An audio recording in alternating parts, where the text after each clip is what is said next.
Hi folks, here we are at City Lights Bookstore in San Francisco. The next photos that you see during this reading will be from Ann Charter's book called The Beats and Company, Portrait of a Literary Generation. This book is in print, right? In print.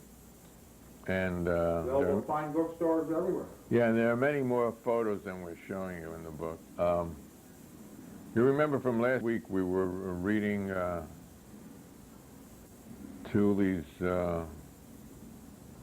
Romana clay, the clef, Romana clef clay called the Fugs. And the Fugs are now in Chicago at the 1968 Democratic Convention, and we'll take it from there. On the way to Lincoln Park the next day, Yuri saw that the city was an armed camp. Cops every block on the corners. Cops at the park entrances. Cops cars cruising all over the park. The County Convention Festival of Life had set up judo training classes, classes in first aid, guerrilla theater classes. Yuri was supposed to lead a seminar on sex and revolution, but he canceled. "I'm worried," he told Sonia. "I don't feel like sex, you know. Today I think I don't even feel like revolution." Mogul came and led 100 youths across the park to the beach along Lake Michigan, where they all chanted. The atmosphere grew oppressive. The cops had denied an overnight camping permit to the assembled harmless multitude. But loud chants of "off the pig" rose here and there. There were skirmishes between individual cops and people using fires to cook. Police horses were used to blockade access to certain paths. A student on a bike pedaled in soaking wet. He said 3 plainclothes cops had dumped him in a stream. Darkness came. They were singing around the fires. Tenting tonight on the old campground. Can we get some sort of photo relief now? Hey, you want to see Larry?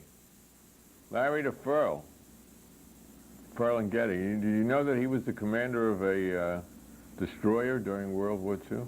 Oh, really? Such a nice guy, too. A nice man like that. He's not rolling up a cigarette, is he? I don't know, hope not. Ramberg suggested all stay. If the park was unavailable tonight, the numbers of demonstrators tomorrow would certainly diminish. Already thousands had not come to Chicago at all because of denial of any permits and the concomitant none too subtle threats of violence.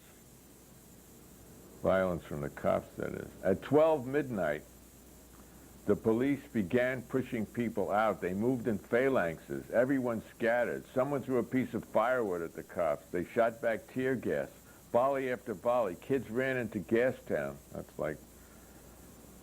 like the Greenwich Village of Chicago. Kids ran into Gastown. Police were chasing single hippies and commies, isolating them and clubbing them to the ground. There were many arrests. It was a lebedecker belt. Remember that? No. Mel Gross, a reporter for the Toronto Star whom Yuri had befriended, and Yuri ran towards an apartment a friend of Mel's had. They ran in and slammed shut the door behind them, turning out the lights and catching their breaths. 10 minutes later, Jackson Toredo, an old ex-Chicagoan, correspondent of the LA Free Press, banged on the door and was let in, bleeding from the head. A cop had whopped him for protesting the beating of a blonde kid on Michigan Avenue. The kid had been trying to stop traffic and appeal to the car's passengers to join the crowd. What a great crowd! What a great place that was.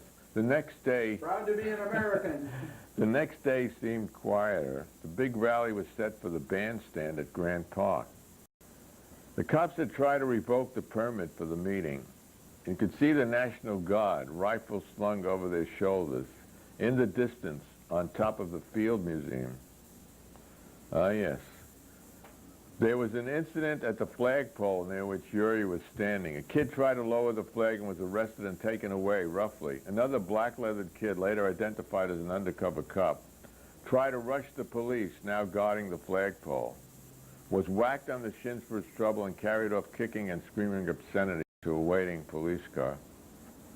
He's a good actor, that cop. Yuri retreated fast to the far rear of the benches. A well-dressed man, obviously a foreign tourist, was pointing out the various sites to his son of about 12. They were standing behind a thick, rectangular, chest-high stone monument to the World War I dead. Yuri peered around it cautiously. Dave Dellinger's voice boomed over the loudspeaker. It's okay. Okay, everything is quieting down now. We're here to peacefully make known our unshakable determination to bring this horrible war in Southeast Asia to an end. Now, and it's okay, nothing's going to happen. Stay in your seat. Just exactly, he was speaking this words at his near rear, and of course unseen by him since he was sheltered by the band shell. 5 or 6 lines of about 50 cops each started advancing at a run toward the listeners with their batons raised. They reached the benches in seconds and began whacking with full force at whoever they could reach. Whomever, I beg your pardon, officers. And yelling for them to get out, to get the hell out, to clear the park. Bedlam broke loose. Yuri ran, losing sight of Al, whom we didn't meet until weeks later in New York. Everyone was jammed in, surrounded by hundreds. Thousands of cops and National Guardsmen with machine guns mounted on the bridges over the rail cut between the west border of the park and Michigan Avenue. Yuri was among the last to get over the last open bridge, which was closed fast behind him by many khaki-colored soldiers wearing grotesque gas masks. Off Michigan Avenue, we met Bill Fawcett of KPFQ. They hung a while near the class hotels. The police were going crazy, trying to push everyone off the streets. A touch of terror ran tingling up his spine as 4 cops struck at the crowd in the next doorway. Walking fast now, Bill added that McGovern people were dropping cellophane bags of shit on the cops from the high floors of the Hotel Statler. Bill looked at his watch and asked Yuri if he'd eaten yet. Eat now, during the revolution? Hey, an army moves on its stomach, replied Bill. Yuri went reluctantly, glad for an excuse to get to a safer place. They went to an Italian place on the Loop. They met Bishop Red and Sonia there. Wow, what a coincidence. Hey, baby, how's the revolution? I'll have a veal scallopini, said Bill Fawcett to the stout waitress. I'll pass, Yuri said. Bishop took out some red pills. Everyone... Pass what? What? Pass what? I'll pass. Bishop took out some red pills. Everyone... What is it, asked Yuri. It's tetrahydrocannabinol extract in a sugar base. Great. Yuri popped one. Hey, give me 2 more. It's powerful, said Bishop. All right, here. Yuri popped the second pill. I'm going out for a breath, said Yuri. Maybe I'll meet you back here, but don't wait. Out on the street, everything was proceeding as normal. Could we get another Greg. Oh, my God. San Francisco, though, huh? No, maybe not. A one-way sign? Good old Gregory. It's a hill. Could be San Francisco. Out on the street, everything was proceeding as normal. You wouldn't know the revolution was on. Yuri passed the Chicago Public Library, main branch. He went in. Everything was peaceful here. On the second floor was the old War Museum. Regimental banners. Photos of the kid volunteers and dead. There were very young soldiers in that war. There were like tens of thousands of 16-year-olds in that war. What war? Civil War. Civil War. A section of a tree trunk in which a cannonball had been embedded. The tree had grown almost completely around it. Wait, a remembered poem came to his mind. Well, said the Queen, if I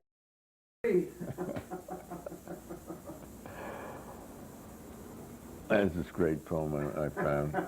Did the rose bush or the oak thrill at Trenton's battle smoke? Did the earthworm in the mold shout when Gettysburg unrolled its tawny thunders over him? Did corn grains buried in the dim, terrible creation cease growing at the shaken sound of Grant's gaunt thousands marching by? Well,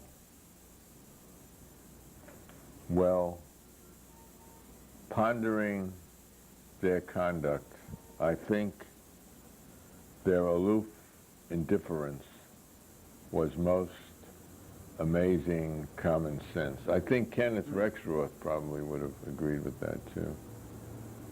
That was some fucking war, the Civil War, right? 1 million dead for what? Supposedly to free the slaves, actually a sectional conflict between the southern plantation slave owners, capitalists, plantation capitalists versus the industrial capitalists of the North.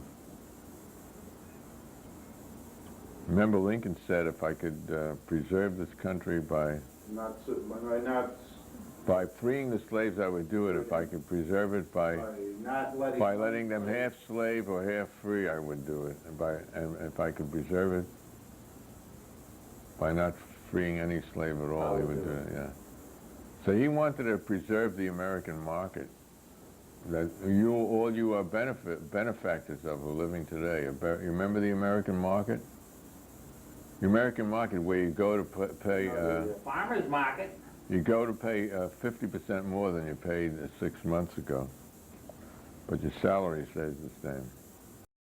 His head was beginning to swim. He left the library and made his way back to the restaurant. All had left but Sonia and Bishop. Yuri was starting to sweat. He sat down. He couldn't get up. His legs felt like lead. Hey, he whispered to Sonia, I can't walk. Bishop to Sonia. Low voice, he took too much. Get a cab. Into the cab. Where you staying? Near Lincoln Park, 224 Depot. The students he was staying with paled when they saw him. They're just delivering me, he smiled. He'll be okay. Just watch him for tonight. He collapsed on the bed in the dark bedroom. The room whirled, colors, skeletons. Hey, this must be one of those bad trips they talk about. Cops, marches he saw, tear gas, music, kaleidoscopes. Why doesn't it stop? Who needs all these images signifying nothing? Out, damn spots, bright candle in all our paths, stars, purple, yellow, red, green, collisions, lights. When is it going to fucking stop? Is it ever going to stop? Chills, thrills. It's never going to stop. By the next evening, he was shaky, but not hallucinating anymore. He heard there was a big march planned on the convention hall for the next day. He vomited once and went to bed. In the morning, he slid past the cops on the corner and hailed a checker cab straight to O'Hare Airport. He thought of the article he would write for the East Village Wild Thing, titled A Dopey Coward's View of Chicago. That ends chapter, that chapter. So who's this guy? That's Gary Snyder. Maybe we could get Ed Sanders' photo. Oh, we'll show it to you later. Oh, and that's Michael McClure, handsome Mike. With Gary in the background, huh? Yeah. Find Ed? Yeah, because this is a letter that Ed got as part of his, it's a beautiful picture of Ed and Keep going, I get it. Ed asked for his. He's at a bookstore. Ed asked for his FBI resume. It really is a resume because they blank out a lot of all the informers' names and other things that they don't want you to know. They put them in black. There's Ed with Dee Dee. Oh, what a handsome lad. Dee Dee is so cute. Somewhere in New England. He'd probably be arrested in New Jersey for pornography for that photo. Yeah, by now, yeah. And so, by the way, you know, if you ask for your FBI record, and if you don't have one, or maybe they fucked up and don't have one of you, you then have a record because they document every reference to the FBI.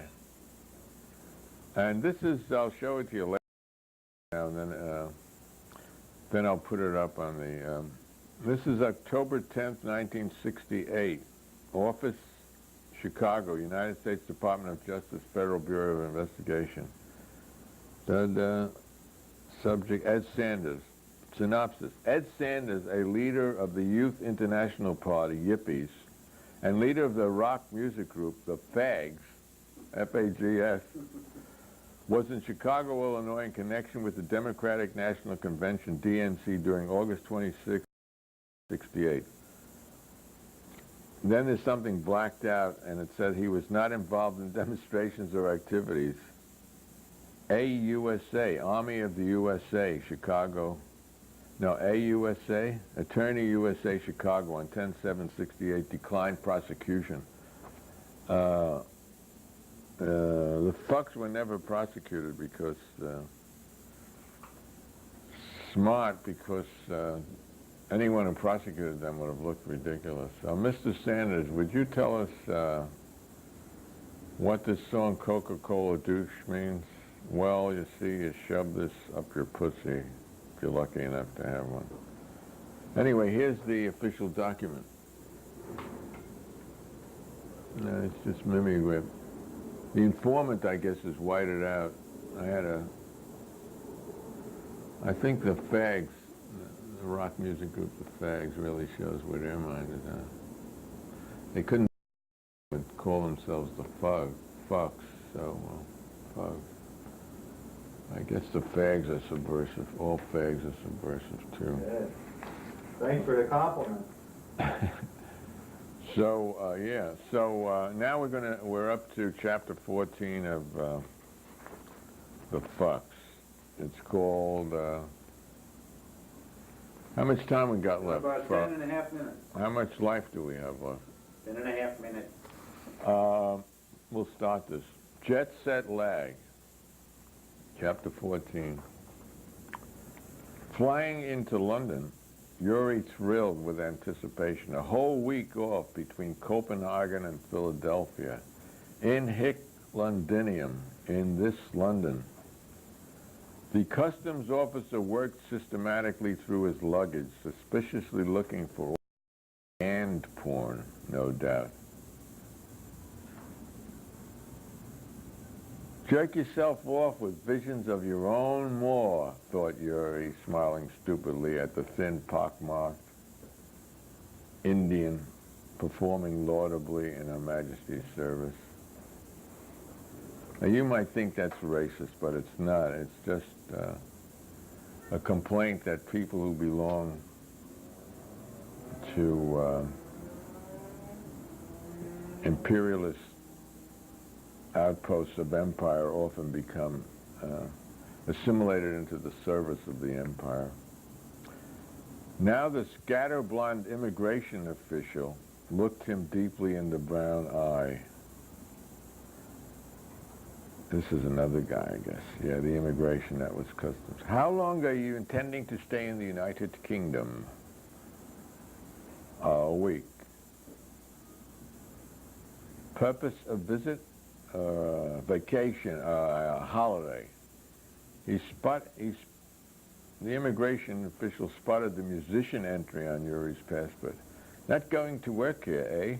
No. Yuri thought back to the Fugs disaster at the London Roundhouse 6 months before. Tickets had been overpriced. Only middle-class assholes came. Dope, trendy assholes who called everyone they disliked trendy. If the dildo fits. The sound setup was awful, the lighting ditto. The warm-up groups played until 1 a.m. The Fugs had also given a bad performance. Outside of that, it was a great evening. Howie met him and took him in his great old London taxi to a semi-elegant detached house out past Kew Gardens. Super suburbia, but Yuri loved all things English. Howie's painterly wife was Australian. She made a strong pass at him next morning after Howie left for work at the Daily Yank, paper published out of Strand for the edification, stupefaction, and therefore demonification of Americans in England. Stupefaction, too. She came up to his room with a towel and smiling wickedly, coyly asked if there was anything else he wanted. She was in her pink pajamas. Lorette was certainly not unattractive, but Yuri felt it was just not the gentlemanly thing to do. He then and there decided it would be better to stay nearer the center of town and move the next day to a small German hotel in Earl's Court. Yuri loved Earl's Court and constantly ate delicious Russian crepe Suzettes at the Old Plantation restaurant on Earl's Court Road. Howie was a longtime chum from New York, a notorious old star of the McCarthy hearings, who had, after a jail sentence he liked to describe as, quote, a college education, end quote, emigrated to England where he did a dozen high-energy things all at once, wrote a novel, journalized, wed, ran a taxi service, womanized, painted, politicked, and etc., etc. The Daily Yank was about to go under because its main advertiser, a prominent antique dealer on King's Road, was withdrawing his support. Howie had just published an interview with Newman Saylor, which consisted of a few reminiscences he had shared in a taxi ride with Newman to the BBC studios in Shepherd's Bush, and a retranscription of Newman's broadcast interview with Malcolm Buggeridger,